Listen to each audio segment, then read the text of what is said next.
నమస్తే, welcome to special drive. నేను Padma. AP రాజకీయాలు అసెంబ్లీ చుట్టే తిరుగుతున్నాయి. ఇటు కూటమి నేతలు, అటు వైసీపీ లీడర్ల మధ్య మాటల తూటాలు పేలుతున్నాయి. ప్రతిపక్ష హోదా ఇస్తే గాని సభకు రామని వైసీపీ అంటుంటే సభకు వచ్చి తీరాల్సిందేనని కూటమి నేతలు సవాల్ విసురుతున్నారు. ప్రజాస్వామ్యంలో అసెంబ్లీని రాజకీయ కారణాలతో బహిష్కరించిన పార్టీగా ప్రజల్లో చీత్కారాలను ఎదుర్కొంటున్న వైసీపీ తమపై ప్రజాగ్రహం వెల్లువెత్తే అవకాశాలను గుర్తించినట్లుగా కనిపిస్తోంది. రాజ్యాంగం ప్రకారం ప్రజా ప్రతినిధి పని అసెంబ్లీకి హాజరై చట్టాలు వేయడంలో పాలుపంచుకోవడం, తమ నియోజకవర్గ సమస్యలను ప్రస్తావించడమే. ఇక బయట దండాలు చేసుకుంటున్నామని రాజకీయాలు చేయడానికి ఎమ్మెల్యే పదవి అవసరం లేదు, బాధ్యతలు నిర్వహిస్తేనే పదవి ఉంటుంది. ఇప్పటి వరకు వైసీపీ ఎమ్మెల్యేలు ఎవరూ కూడా వ్యవహరించలేదు. ఇది వైపరీత్యం కిందకి వస్తుంది. అందుకే ప్రజలు కూడా వీరి గురించి ఆలోచించాల్సిన పరిస్థితిలో పడ్డట్టుగా వారంటున్నారు. జగన్మోహన్ రెడ్డి తనకు అనుకూల మీడియాతో సమావేశం పెట్టినా వారు కూడా అసెంబ్లీకి ఎందుకు వెళ్లరని ప్రశ్నిస్తున్నారు. ఇటీవల నిర్వహించిన ప్రెస్ మీట్ లో ఓ జాతీయ మీడియాకు చెందిన రిపోర్టర్ ఇదే ప్రశ్న అడిగారు. ఇక్కడ ప్రెస్ మీట్లు పెట్టి గంటల తరబడి మాట్లాడే బదులు ఆ చెప్పేదేదో అసెంబ్లీలోకి వెళ్లి చెప్పవచ్చు కదా అని అడిగితే జగన్ సమాధానం చెప్పడానికి ఇబ్బంది పడ్డారు. జాతీయ మీడియాలోనూ ఆయన వ్యవహార శైలి, చేస్తున్న రాజకీయంపై చర్చ జరుగుతోంది. ప్రజాస్వామ్యంపై ఏ మాత్రం నమ్మకం లేని ఆయన రాజకీయాలపై విమర్శలు వస్తున్నాయి. అసెంబ్లీకి హాజరు కాని వాళ్లకు జీతభత్యాలు ఆపేయడం, అనర్హత వేటు వేయడంపై సముచితమని, ముఖ్యంగా సరైన కారణం లేకుండా చిన్నపిల్లల చట్టవిరుద్ధమైన డిమాండ్లను పెట్టి అవి ఇస్తేనే వస్తామని మంకుపట్టు పట్టే రాజకీయ నేతలకు షాక్ ట్రీట్మెంట్ అవసరమని భావిస్తున్నారు. భవిష్యత్తులో ఇలాంటివి పెరగకుండా ఉండాలంటే ఇప్పుడు ఇలాంటి తప్పుడు పనులు చేయకుండా శిక్షించాల్సిందేనన్న భావన ఉంది. అందులో భాగంగానే స్పీకర్, డిప్యూటీ స్పీకర్ ఈ అంశాన్ని విస్తృతంగా చర్చలోకి పెడుతున్నారు. ప్రజల్లో కూడా వైసీపీ ఎమ్మెల్యేలు జగన్ తీరుపై చర్చ జరుగుతోంది. గతంలో పార్టీల అధినేతలు అసెంబ్లీని బహిష్కరించారు, కానీ మొత్తం ఎమ్మెల్యేలు కూడా వెళ్లవద్దని ఎవరూ నిర్ణయం తీసుకోలేదు. ఆ తరహాలోనే జగన్ కూడా ఇప్పుడు తన విధానం మార్చుకుని పార్టీ ఎమ్మెల్యేలను పంపించాలని, తాను మాత్రం దూరంగా ఉండాలని అనుకుంటున్నారు. మాట్లాడే అవకాశం వస్తే తాము అసెంబ్లీకి వస్తామని ఎమ్మెల్యే చంద్రశేఖర్ ఇప్పటికే మీడియాకు చెప్పారు. స్పీకర్, డిప్యూటీ స్పీకర్ మాట్లాడే అవకాశం ఇస్తామని అంటున్నారు. వారు అసెంబ్లీకి వెళ్తేనే కదా మాట్లాడే అవకాశం ఇస్తారో లేదో తెలిసేది. అందుకే ఎమ్మెల్యేలు అసెంబ్లీకి పంపాలని జగన్ ప్రాథమికంగా నిర్ణయించుకున్నట్లుగా చెబుతున్నారు. కానీ ఆయనకు ఓ ఆత్మన్యూనతాభావం ఉంది. అసెంబ్లీలో ఎవరైనా బాగా మాట్లాడితే తనను డామినేట్ చేస్తారు అనుకుంటారు. ఆ భావన పెరిగితే పంపిన డ్రామాలాడి బయటకు వచ్చేలా చేస్తారంటూ కూడా విమర్శలు అయితే వస్తున్నాయి. రైట్, ఇదే అంశానికి సంబంధించి మనతో మాట్లాడడానికి జూమ్ లైవ్ లో సిద్ధంగా ఉన్నారు టీడీపీ అధికార ప్రతినిధి ఈమని సూర్యనారాయణ గారు, అదేవిధంగా వైసీపీ లీడర్ రేగడి లక్ష్మణరావు గారు. నమస్తే అండి లక్ష్మణరావు గారు. సూర్యనారాయణ గారు నమస్తే అండి. నమస్కారం పద్మ గారు. ఓకే, ఇప్పుడు అసెంబ్లీకి వైసీపీ ఎమ్మెల్యేలు రావచ్చు, ప్రజల పక్షాన ఏమన్నా ఉంటే తప్పులుంటే కనుక పోరాటం చేయవచ్చు అని అంటున్నారు. లక్ష్మణరావు గారు, వెళ్ళడానికి ఏంటి సమస్య? మీకు ప్యానల్ ఉన్న పెద్దలకి, బీఆర్కే ఛానల్ వీక్షల యజమాని హృదయపూర్వక నమస్కారం అమ్మా. మాకు ఎటువంటి సమస్య లేదమ్మా. మేము ఒకటే చెప్తూ ఉన్నాం, మాకు మైక్ టైం ఇచ్చే సమయం ఎక్కువ ఇవ్వండి, ప్రతిపక్ష హోదా కల్పించండి. తద్వారా ప్రజా సమస్యలని ఎక్కువ టైం, అంటే మినిమం ఒక అరగంట టైం మాట్లాడితే కానీ అర్థం కాని పరిస్థితి. మీరు 2 నిమిషాలు 3 నిమిషాలు టైం ఇస్తే ఏ ప్రజా సమస్యలపైన మేము మాట్లాడతాం. మా ఎమ్మెల్యేలకి మీరు 2 నిమిషాలు టైం ఇస్తారు, జగన్మోహన్ రెడ్డి గారి 2 నిమిషాలు టైం ఇస్తారు. ఈ టైంలో మేము ఏం చర్చిస్తాం, ఏం తెలియజేస్తాం, దేన్ని ప్రశ్నిస్తాం అని. అందుకనే జగన్మోహన్ రెడ్డి గారు కానీ వైఎస్ఆర్ పార్టీ తరఫున మాకు ప్రతిపక్ష హోదా, క్యాబినెట్ హోదా కల్పిస్తే ఖచ్చితంగా మేము అసెంబ్లీకి వస్తాం. ప్రజా సమస్యలపైన ఖచ్చితంగా మేము నిలదీస్తాం. ఎందుకంటే మాకు ప్రతిపక్ష హోదా ఇవ్వాలని అధికార కూటమికి లేదు. ఎందుకంటే జగన్మోహన్ రెడ్డి గారు ఈ 11 మంది ఎమ్మెల్యేలు వస్తే అడుగుతారు, వీళ్ళు చేసినటువంటి అవినీతిని, వీళ్ళు ఇచ్చినటువంటి మోసపూరితమైన హామీలని, వీళ్ళు చేయలేనటువంటి డెవలప్మెంట్ అంతా కూడా అసెంబ్లీ సాక్షిగా మేము అడుగుతామని భయపడి వీళ్ళు దోసుకున్నటువంటి మైనింగ్, శాండ్, ల్యాండ్, మైన్ మొత్తాన్ని కూడా ఏవైతే వీళ్ళు దోసుకుంటూ ఉన్నారో, వాళ్ళు ఒక బినామీలుగా ఏ రకంగా అయితే ప్రభుత్వ స్థలాల్ని, అలాగే ఇసుకని, అలాగే వైన్ కూడా వీళ్ళు అమ్ముకొని ఏ రకంగా అయితే డబ్బులు సంపాదించుకుంటూ ఉన్నారో దానిపైన మేము అడుగుతామని భయపడి మాకు ప్రతిపక్ష హోదా ఇవ్వడానికి వాళ్ళు ముఖం సాటేసుకున్నారు. మళ్ళీ వీళ్ళే అంటారు, రండి అసెంబ్లీకి రండి, మీ టైం ఇస్తాం, మీరు మాట్లాడతారండి. మాట కాదండి, మీరు ఏదైతే రాజ్యాంగబద్ధంగా విడుదల చేయవలసినటువంటి ఫార్మేట్ ఏదైతే ఉందో ఆ రకంగా మీరు చెప్పండి. ఎస్, మీకు హోదా కల్పించాం, మీరు రండి అసెంబ్లీకి, మీరు ప్రజా సమస్యలపైన మాట్లాడండి, ప్రశ్నించండి అని మీరు చెప్పి ఏదైతే స్పీకర్ ఫార్మేట్ లెటర్ ఏదైతే ఉందో ఆ రకంగా ఇస్తే ఖచ్చితంగా మేము అడుగు పెడతాం. ఆ రకంగా అసెంబ్లీలో అడుగుపెట్టి ఖచ్చితంగా ప్రజా సమస్యలపైన మేము గళాన్ని వినిపిస్తాం. అంతేగాని మీరేదో ఈ రోజున జగన్మోహన్ రెడ్డి గారు అసెంబ్లీకి రావట్లేదు, 11 మంది ఎమ్మెల్యేలు గెలిచారు, అసెంబ్లీకి రావట్లేదు, మీ మీద అర్హత వేట వేస్తాం, ఏ రకంగా మీరు ఎందుకు రారని చెప్పి మాట్లాడితే దానికి భయపడే పరిస్థితి లేదు. ఎందుకంటే చంద్రబాబు నాయుడు గారు 2019-24 మధ్య ఆయన ఎన్నిసార్లు అసెంబ్లీకి వచ్చాడండి? నేను సీఎం అయితే కానీ ఈ అసెంబ్లీలో నేను అడుగు పెట్టనని చెప్పి ఒక శపథం చేసి ఆయన వెళ్ళిపోయాడు. అంటే సీఎంలు అయితేనే ఆయన వస్తానని ఆ రోజు ఎందుకన్నాడు? అంటే ఆ రోజున ప్రజా సమస్యలు చంద్రబాబు నాయుడు గారికి వాళ్ళ 23 ఎమ్మెల్యేలకి గుర్తు రాలేదా? వాళ్ళు ఎందుకు ఆ రోజున అసెంబ్లీ మెట్లు ఎందుకు ఎక్కలేకపోయారు? ఎందుకు ఆ రోజున అసెంబ్లీకి రాకుండా ఉన్నారు? ఎందుకు అసెంబ్లీని బాయ్కాట్ చేశారు? వాళ్ళకి వాళ్ళు ఆత్మవిమర్శ చేసుకోవాలి. అంతేకాని ఈ రోజున మీరు రండి, అసెంబ్లీకి రండి అని చెప్పి మీరు వ్యక్తిగతమైన విషయాలు మాట్లాడడానికి, వైఎస్ఆర్ పార్టీ నాయకులు తిట్టడానికి, వాళ్ళు వ్యక్తిగతంగా క్యారెక్టర్ అసెసినేట్ చేయడానికి మీరు అసెంబ్లీకి రమ్మంటున్నారా? ప్రజా సమస్యలు పరిష్కరించడానికి, ప్రజా సమస్యలను వెలుగెత్తి చెప్తే దానికి మీరు ఆన్సర్ ఇవ్వడానికి అసెంబ్లీకి రమ్మంటున్నారా చెప్పండి. ఈ రోజున జగన్మోహన్ రెడ్డి గారు నెలకి 2 సార్లు 3 సార్లు కానీ ఒక దఫాల 2 నుంచి 3 గంటల సేపు ప్రెస్ మీట్ పెట్టి ఆయనది ఉన్నది ఉన్నట్టుగా పవర్ ప్రజెంట్ పాయింట్ ఏదైతే ప్రజెంటేషన్ చేస్తూ ఉన్నారో దాన్ని ప్రజలకు వివరిస్తూ ఉన్నారు.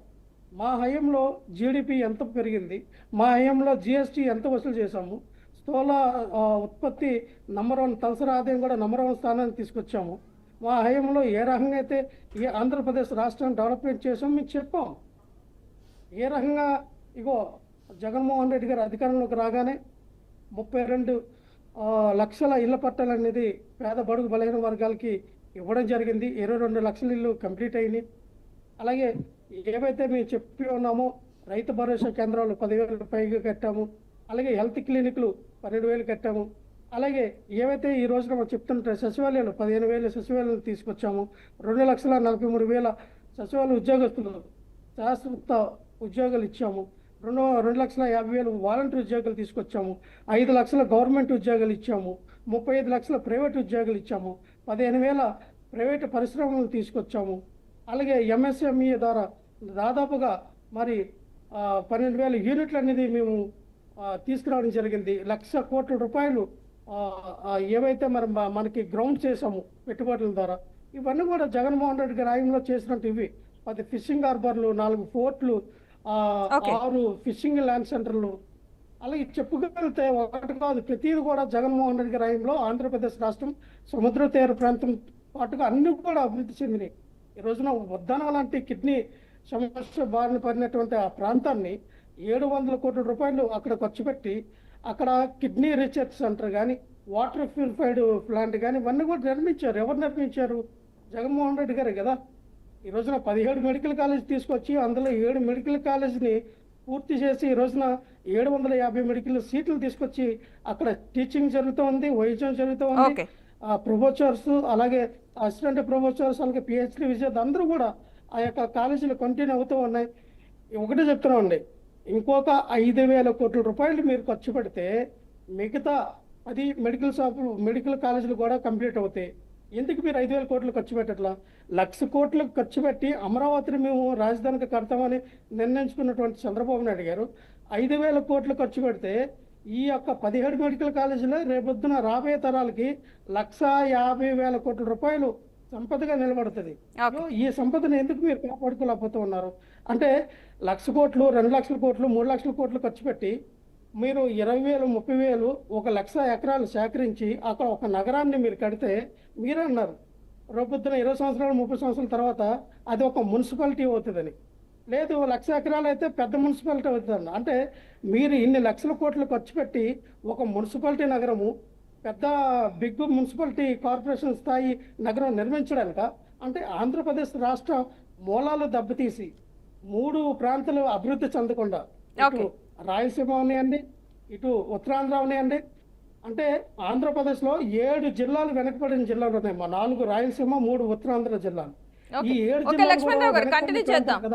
దీనిపైన ఆలోచన చేయాల్సిన పరిస్థితిలో ఎంతైనా ఉంది. ఖచ్చితంగా అసెంబ్లీకి మేము అడుగు పెట్టాలంటే ఏవైతే మేము డిమాండ్ చేస్తూ ఉన్నామో అవి ఇస్తే ప్రజల తరపున ప్రజా గొంతుకే జగన్మోహన్ రెడ్డి గారు అలాగే మాతో పాటు ఉన్నటువంటి ఈ 11 మంది ఎమ్మెల్యేలు అందరూ కూడా అసెంబ్లీలో అడుగు పెడతారు, ప్రజా సమస్యలపైన మాట్లాడతారు, ఖచ్చితంగా నిలదీస్తారు.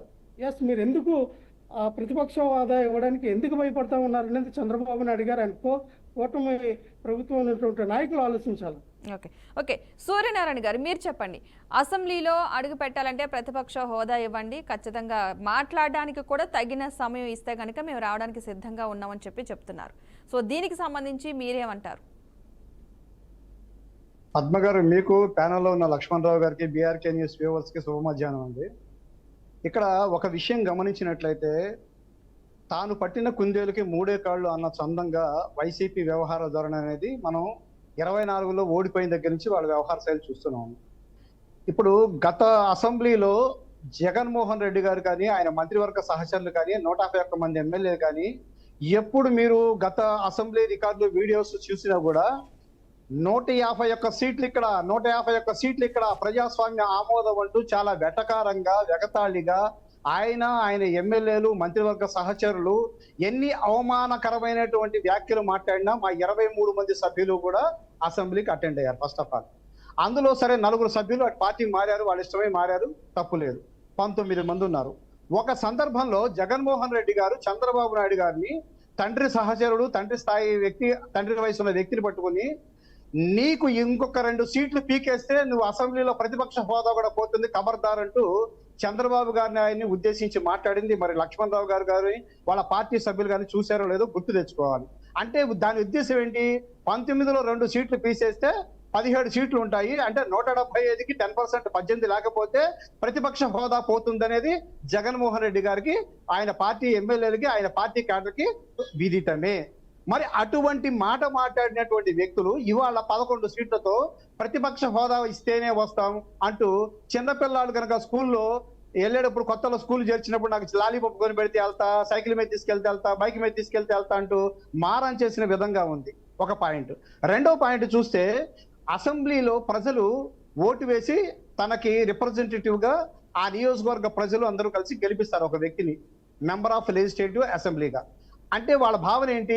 మన నియోజకవర్గ సమస్యలన్నింటి మీద ఆయన ఒక శాసనసభ్యుడి హోదాలో అసెంబ్లీకి వెళ్ళి మా సమస్యలను పోరాడి మా నియోజకవర్గ అభివృద్ధికి, మా సంక్షేమానికి, మా అభివృద్ధికి ఆయన తోడ్పడాలని చెప్పే భావంతో ఆ ఒక్క వ్యక్తిని ఆ నియోజకవర్గ ప్రజలందరి తరఫున గౌరవంగా పంపిస్తారు.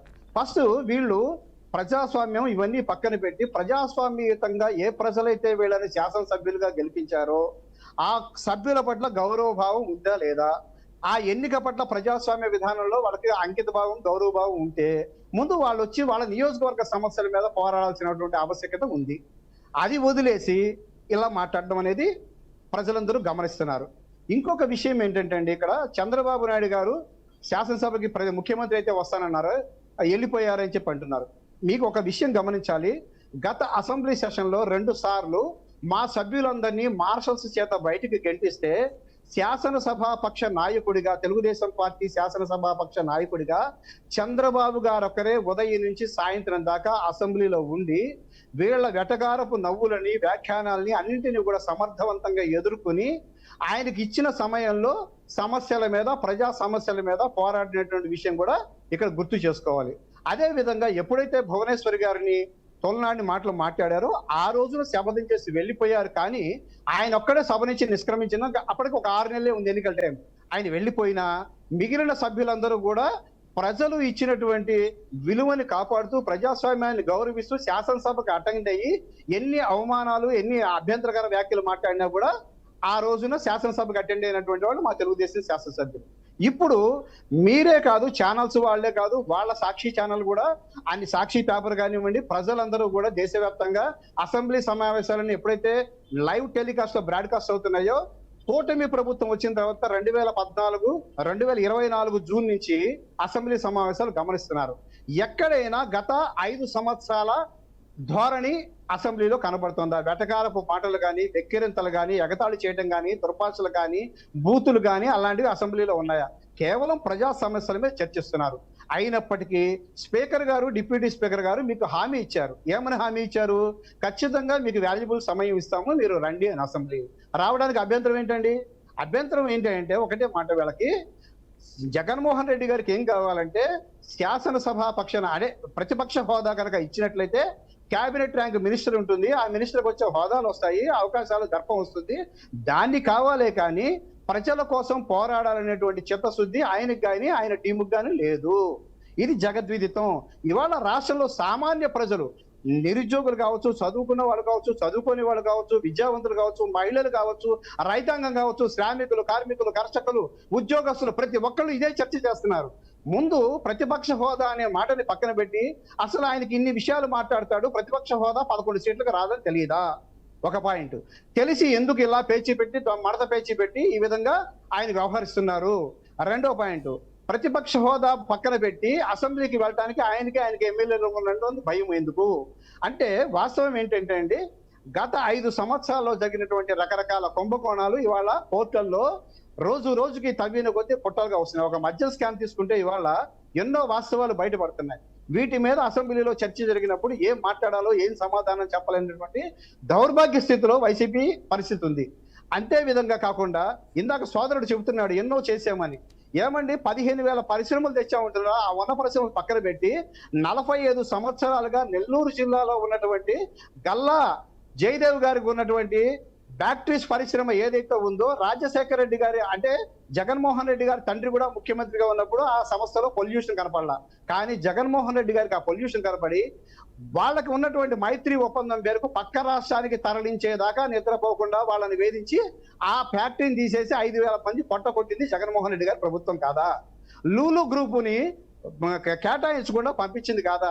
ఇప్పుడు ప్రస్తుతం కూటమి ప్రభుత్వంలో అధికారంలోకి వచ్చాక ఏవైతే పరిశ్రమలు, ఇండస్ట్రీస్ దేశ విదేశాల నుంచి రావాలని స్థాపిస్తున్నాయో వాళ్ళకి ఫోన్లు చేస్తూ, మెయిళ్లు పెడుతూ, మేము వచ్చాక మీ సంగతి చూస్తామంటూ బెదిరిస్తున్నది వైసీపీ సైన్యం కాదా? ఇలాగ ఎన్నో అరాచకాలు. ఇప్పుడు ఓడిపోయినప్పటికీ కూడా ఇంకా వాళ్ళ అరాచకాలు తగ్గలేదండి. ఈ విధంగా ప్రజాకంటకమైన పనులు చేస్తున్నటువంటి వాళ్ళు ప్రజా సమస్యల మీద చర్చ జరుగుతున్నప్పుడు ప్రజల పక్షాన ఏం మాట్లాడాలా? అలాగే సోదరుడు ఇంకా ఎన్నో చేసామంటున్నారు. ఒక్క చిన్న ఉదాహరణ చెబితే వాళ్ళు దానికి సమాధానం చెప్పలేని పరిస్థితి అండి. వైసీపీ ప్రభుత్వం అధికారంలోకి రాగానే కరెంటు స్తంభాలు, మా వాటర్ ట్యాంకులు, పోల్స్, టెలిఫోన్ స్తంభాలు, గోడలు, దేవాలయాలు, ఇలాగా కనపడిన ప్రభుత్వ ప్రైవేట్ ఆస్తులు, పబ్లిక్ ఆస్తులు అన్నింటి మీద కూడా వైసీపీ రంగులు వేశారు. దాని మీద కోర్టు తప్పుపట్టి ఆక్షేపణ చేస్తే మళ్ళీ ఆ రంగులని చెరిపేశారు. వేయటానికి, చెరిపేయడానికి 5,000 కోట్ల రూపాయల ప్రజాధనం దుర్వినియోగమైంది. వాస్తవం కాదా? దానికి లక్ష్మణరావు గారితో సహా జగన్మోహన్ రెడ్డి గారి వరకు వైసీపీ శ్రేణులు ఏ సమాధానం చేతాయి? దీన్ని కోర్టు తప్పు పట్టలేదా? ప్రజాస్వామ్యం దుర్వినియోగం చేసే హక్కు పాలకులకు ఎక్కడ ఉందని చెప్పి అడగలేదా? ఇప్పుడు ఇందాక ఆయన అన్నారు లక్ష్మణరావు గారు, ల్యాండు సైను అయినాయన్ని, ఇవన్నీ కూడా వాళ్ళ చేతిలో, వాళ్ళ 5 ఏళ్లలో జరిగినటువంటి అరాచకాలు. 32 లక్షల ఇళ్ల పట్టాలు ఇచ్చామని అన్నారు. ఆ కాగితాలు పట్టుకుని ఇవాళ ఎక్కడున్నాయో భూములు కనపడక, పట్టాలకు విలువ లేక, వాటికి ఇది లేక, ఆ తీసుకున్నటువంటి లబ్ధిదారులందరూ గగ్గోలు పెట్టి అలో లక్షణ అంటూ బాధపడుతున్నారు. లక్ష్మణ్ గారు మీరు గమనించాలి, అలో లక్షణ అంటూ మిమ్మల్ని తలుచుకుని బాధపడుతున్నారు. అటువంటి పట్టాలు ఇచ్చారు, మీరు ఎక్కడ ఇచ్చారో అర్థం కావట్లా. అలాగే ఇంకొకటి, 1,00,000 ఎకరాలు సేకరించి ఒక మున్సిపాలిటీ కడతారు, మహా మున్సిపాలిటీ కడతారు. అది మున్సిపాలిటీ, మహా మున్సిపాలిటీ కాదండి. ఈ రాష్ట్రాన్ని సమగ్రంగా ప్రపంచ స్థాయిలో నిలబెట్టేటువంటి ఒక మహా రాజధాని నిర్మాణం జరుగుతుంది. ఆ నిర్మాణ రాజధానికి మహా మున్సిపాలిటీకి తేడా లేనటువంటి ప్రతిపక్ష పార్టీ ఉండడం అనేది ఆంధ్ర రాష్ట్ర ప్రజల దౌర్భాగ్యం అండి. మీరు 3 రాష్ట్రాలని చెప్పి మూడు రాజధానులని వెళ్ళారు. మరి అదే స్టాండ్ ఈ రోజుకి ఉందా? మీరు మాట మార్చారా, నాలుక మడతేశారా అనే విషయాన్ని ముందు రాష్ట్ర ప్రజలకు క్లారిటీగా చెప్పాలి. 3 రాజధానులు అన్న మీరు 3 ఏరియాల్లో ఏం డెవలప్మెంట్ చేశారో చెప్పాలి. కర్నూలులో హైకోర్టు బెంచ్ రావడానికి మీరు తీసుకున్నటువంటి చర్యలు ఏంటి, ఏం సాధించాలో కూడా మీరు ఈ రోజు ప్రజలకు చెప్పాల్సిన అవసరం ఉంది. ఇవాళ అక్కడ తయారయ్యేటువంటి మహారాజధానిలో ఎన్నో ఇంటర్నేషనల్ ప్రపంచ స్థాయి విద్యా సంస్థలు, వైద్య సంస్థలు, ఆరోగ్య సంస్థలు ఎన్నో వస్తున్నాయి. ఇవాళ బిట్స్ పినాలి వస్తుంది, ప్రపంచ స్థాయి సంస్థ రాష్ట్రానికి బిట్స్ పినాలి వస్తుంది, బిర్లా ఇన్స్టిట్యూట్ ఆఫ్ టెక్నాలజీ వస్తుంది. అదే విధంగా హైకోర్టు ఎన్నో రకాలైనటువంటి ప్రజా ఉపయోగపరమైనటువంటి సంస్థలు, విద్యా సంస్థలు కానీ, ఉద్యోగ సంస్థలు కానీ, వ్యాపార సంస్థలు కానీ వస్తుంది. దీని ద్వారా రాజధానిలో రెవెన్యూ పెరుగుతుంది. రెవెన్యూ పెరగడం ద్వారా పక్క జిల్లాలు డెవలప్ అవుతాయి. ఆ విషయాన్ని గమనించాలి. అంతేకాకుండా ఇవాళ ఇన్ని రకాల ముక్కలైనప్పటికీ చెన్నై నుంచి విడిపోయి విడిపోయినా, తెలంగాణ హైదరాబాద్ నుంచి విడిపోయినా, ఇంత చిన్న ముక్కగా మిగిలిన ఆంధ్రప్రదేశ్కు ఉన్నటువంటి గొప్ప వరం ఏంటి అంటే కోస్టల్ తీరం, సముద్ర తీరం, 920 కిలోమీటర్ల సముద్ర తీరం ఉంది. ఆ వరాన్ని ఆంధ్ర రాష్ట్రానికి వరాన్నిగా మార్చడానికి ఈరోజు చంద్రబాబు నాయుడు గారు అనేక పోర్టులు నిర్మించడం ద్వారా వ్యాపారాన్ని సరళీకృతం చేసి, సముద్ర వ్యాపారాన్ని సరళీకృతం చేసి రెవెన్యూ జనరేట్ చేయడానికి చేస్తున్నటువంటి కృషి మీకు కనపట్టలేదు. అదేవిధంగా తన అనుభవంతో రాష్ట్ర అభివృద్ధి కోసం నిరంతరం పోరాడుతున్న యోధులు చంద్రబాబు నాయుడు గారు ఒక పక్క, ఏదైనా సరే ఈ రాష్ట్రాన్ని అన్ని రకాలుగా సమగ్ర అభివృద్ధి చేయాలనేటువంటి పోరాట యోధుడు పవన్ కళ్యాణ్ గారు ఒక పక్క, పెద్దన్న పాత్రలో మోడీ గారు ఈ రాష్ట్రానికి గత 5 సంవత్సరాల్లో ఎంత అరాచకం జరిగి, అవినీతి జరిగి రాష్ట్రం అప్పుల పాలైపోయి అగాధ పాలైపోయిందో దాన్ని కోర్చడం కోసం వీలైనంత వరకు ఆర్థిక సహాయం చేస్తూ వెన్నట్టుగా ఉన్నటువంటి పరిస్థితుల్లో రాష్ట్రం సమగ్రంగా అభివృద్ధి అవుతుంది అనడానికి ఒకే ఒక సూచన. ఇందాక అన్నారు మేము జిఎస్టీ మా హైలో పెరగలేదని. మరి జిఎస్టీ పెరిగితే నెలవారీ ఉద్యోగస్తులకు ఇచ్చే జీతాలు మీరు 5 ట్రిప్పులుగా ఎందుకు ఇచ్చారు? ఏ ఉద్యోగికి కూడా 8వ తారీఖు లోపల జీతం ఇవ్వాలి. 8వ తారీఖు నుంచి 25వ తారీఖు లోపల కొంత ఉద్యోగులకు ఒక్కొక్క డేట్ లో ఎందుకు ఇచ్చారు? అది కూడా మంగళవారం, సోమవారం కేంద్రంకి అప్పికెళ్ళటం, మంగళవారం ఓవర్ డ్రాఫ్ట్ తీసుకోవటం, బుధవారం జీతం రిలీజ్ చేయటం. మరి ఈ రోజున రాష్ట్రంలో ప్రతి ప్రభుత్వ ఉద్యోగికి 1వ తారీఖు జీతం వస్తుంది, ప్రతి లబ్ధిదారుడికి పెన్షన్ 1వ తారీఖు వస్తుంది. మరి దీన్ని మీరు కాదనగలరా? ఇవన్నీ ప్రజా సమస్యల మీద మాట్లాడే దమ్ము ధైర్యము లేక, అసెంబ్లీకి వచ్చి ప్రజా సమస్యల్లో పాలు పంచుకునే ధైర్యం లేక, వాళ్ళ మీద జరిగిన 5 ఏళ్లలో జరిగిన అవినీతి చర్చ మీద సమాధానం చెప్పే దమ్ము లేక, ప్రతిపక్ష హోదా కావాలా, కేబినెట్ మినిస్టర్ ర్యాంక్ కావాలా, మమ్మల్ని ఎంత టైం ఇవ్వాలా, ముఖ్యమంత్రి కన్నా నాకు ఎక్కువ టైం ఇవ్వాలా, వీలైతే అసెంబ్లీలో మమ్మల్ని మాత్రమే మాట్లాడివ్వాలంటూ ఇలాంటి కుంటి సాకులు చెబుతూ వాళ్ళు చేస్తున్నటువంటి వేషాలు, వాళ్ళు చెబుతున్నటువంటి మాటల గారడి, మాటల తీరుని రాష్ట్ర ప్రజలందరే కాకుండా ప్రపంచ వ్యాప్తంగా తెలుగు ప్రజలందరూ కూడా సునిశ్చితంగా గమనిస్తున్నారు. ఇంకా వాళ్ళు చాలా భ్రమలో ఉన్నారు. రేపు ఏదో మేము వచ్చేస్తాం, ఏదో బొడపొడి చేస్తాం అని చెప్పి ఈ రోజున వస్తున్నటువంటి వ్యాపార సంస్థలని, పరిశ్రమల వాళ్ళని కూడా ఇంకా బెదిరిస్తున్న ధోరణిని కూడా రాష్ట్ర ప్రజానీకం గమనిస్తోంది. ఈ విషయం గుర్తుపెట్టుకోవాలండి పద్మ గారు. Okay, right. థ్యాంక్ యూ అండి సూర్యనారాయణ గారు, లక్ష్మణరావు గారు డ్రైవ్లో పాల్గొన్నందుకు. ఎవరి వర్షన్ వాళ్ళు చెప్పడం జరిగింది.